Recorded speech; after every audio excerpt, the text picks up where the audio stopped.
মিলাদের মিষ্টি না, মিলাদের মিষ্টি আমি খাই, খাওয়া যায়। না না না, দাঁড়া দাঁড়াও, তুমি গোসল কইরাছো?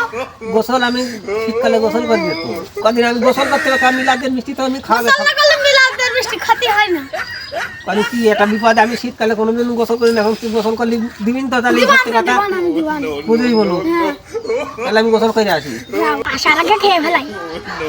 তাড়াতাড়ি এসে নাই বলে খেয়ে নিলাম।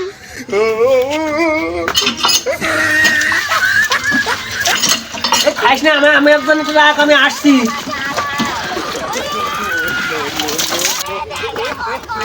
দে, জিলেপি কয়ে যে আমার কলেজে গোসল করলে জিলেপি দিবান, তা আমি তো গোসল করে আনলাম, তা তো জিলেপি দিবি না। সেই সময় আমি তোমার কাছে বললাম তাড়াতাড়ি এসে না, আমি খেয়ে নিব না। আমি তো তাড়াতাড়ি আসলাম, আমি গোসল করে আসবো তো, তা এর মধ্যে খাই ফেলা দিলি আমার, তারি যদি সর্দি লাগে তাহলে কিন্তু তোর দশা। তুমি তো সারা জীবনে শীতকালে বলে গোসল করবে, তা আমি তোমার একটু ডস ডস দিয়ে আমি একটু গোসল করাই দিলাম। তুই আমার ওপর করে গোসল করালি, তোর মিষ্টি আমার দিয়া লাগবে না। আমার অত পরের জিনিসই লোভ নেই, না দিস না দিক আমি কিনে খাওয়া নেই।